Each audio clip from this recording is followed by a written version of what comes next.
we're back for the... I'm going to start the program. This mysterious program. Back in the program, yep. So, first of all, I hope that you all had a chance to enjoy all the pizzas. Oh, yeah. And pasta. And, Delish. They were asking if anybody wanted any more, so please let your server know that. Oh, I need to get it one to go. Can I get a pizza to go? I want a pizza to go. Thank you again. Yes. To go.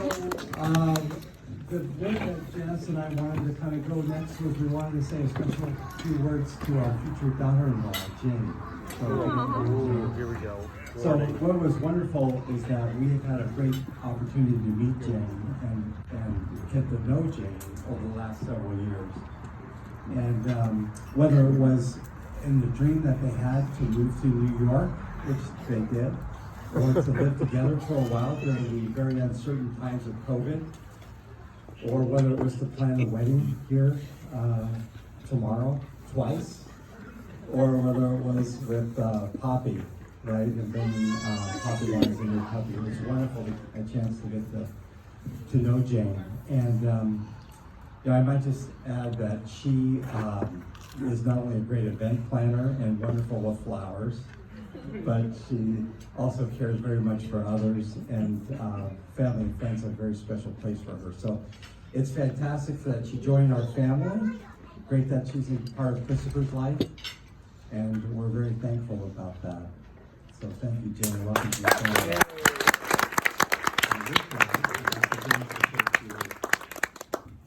Thank you, Dave. Say yes. Welcome, Jane. We're so happy for you and for the man you're about to marry. And so, a few words about Chris. I'm his mother, so it's actually pretty simple. He has always been a wonderful son. A sunny, wonderful disposition, always loving and thoughtful, and very hard worker, always very diligent. We treasure a close relationship with Chris over all the years, often being his first call with significant news or achievements, and also valuing our input and insight when he wanted advice about his ideas or his plans or his dreams. I think Paula and Annie would also agree that he's been a pretty good big brother. Often a goofball, which I think most anybody knows this, often a goofball and laughing and joking around that only siblings can do, but also often willing to offer brotherly advice and sometimes reaching them in a way that nobody else could. Annie.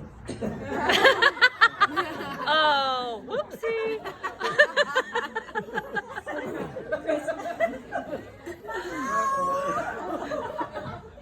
Good one, Jan. We are so proud of the man that you've become and happy that you've met the woman that you want to spend the rest of your life with.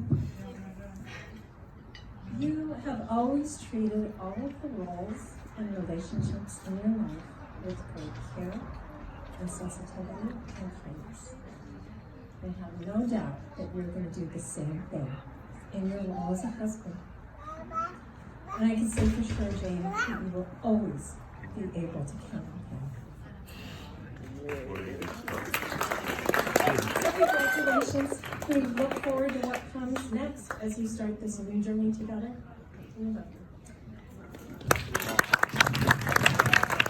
That was beautiful, Jane. Thank you very much for that. And welcome to the family. Who is this guy in the blue jacket? Nani liked the way that she moved around. Okay, so.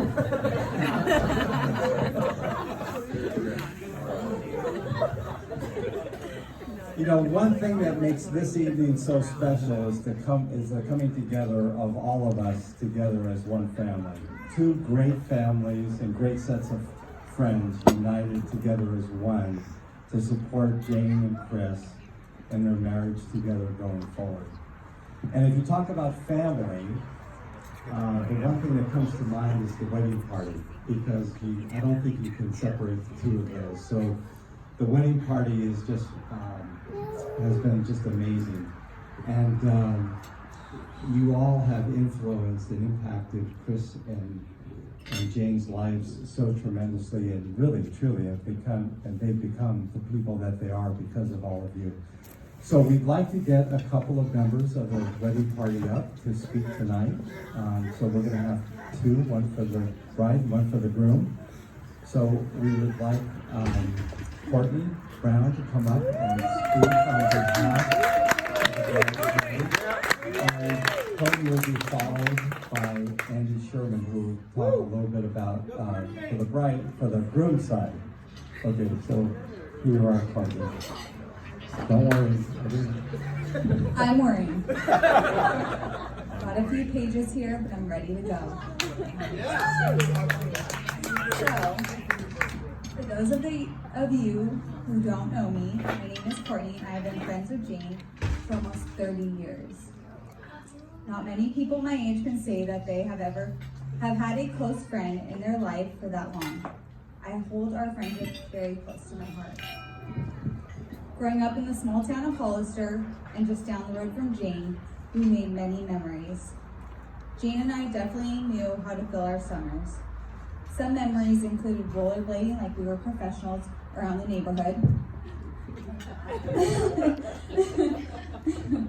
Our obsession was Selena and the Spice Girls, swimming at the local pool, eating Joan's famous fritters on Saturday mornings, and being nosy girls snooping on all the neighbors, pretending we were Harriet the Spy.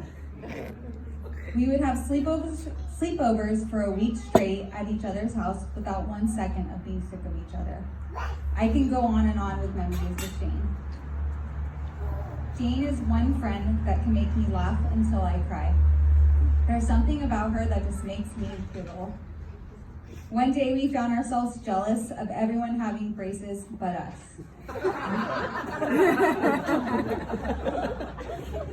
Being the youngest of our siblings, our parents didn't think we needed them. But Jane and I wanted to fit in with our classmates.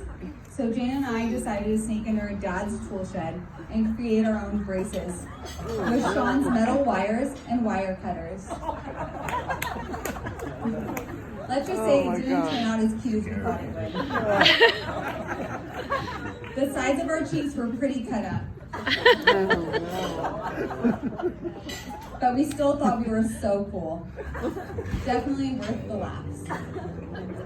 Once we were in our 20s, Jane was living in San Francisco and I in San Diego. Our friendship was always a priority and we had many visits to spend weekends with each other. Trips to see Jane in San Francisco always included a treat yourself day. Blowout of her hair, my first spray tan, but spray tans, and a foot massage. We got some fans. The evening after all our treatments, we'd go out to a nice wine bar and a dinner, and man, I felt like a city girl. It got to the point that I had so much fun, I convinced myself that I was going to move to San Francisco and live the life of Jane Dempsey. I even called my parents and said I'm moving to San Francisco. Jane is the best host and always made me feel so special during my visit. During one trip to San Francisco, I finally was able to meet this boy Jane was telling me all about she had met on Tinder. His name was Chris. He had worked for Salesforce too. After meeting Chris, I knew right away he was the perfect fit for Jane. He's kind, he loves her quirks, and he was supportive of Jane chasing her dreams of one day living in New York. I will never forget when I went to visit them in the Big Apple. Chris welcomed me in his home with open arms. Even if it included Jane and I, a night of wine, and dancing on her couch to Bitty Bitty Bom Bom. Chris was there to sing with us, record us, and drink with us. Chris, you are what a friend hopes for a best friend to have come along.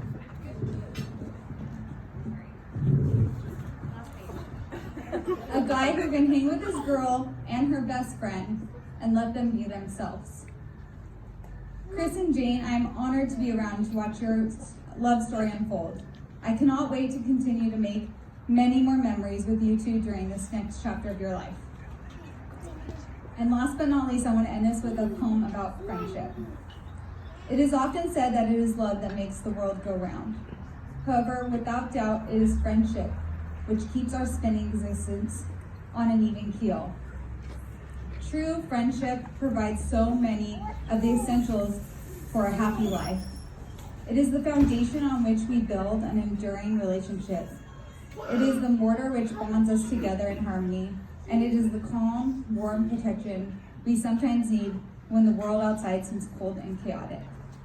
True friendship holds a mirror to our foibles and our failings, without destroying our sense of worthiness. True friendship nourishes our hopes, supports us in our disappointments, and encourages us to grow to our best potential. Bride and groom come together as friends. Today, they pledge to each other not only their love, but also the strength, warmth, and most importantly, the fun of true friendship. The end.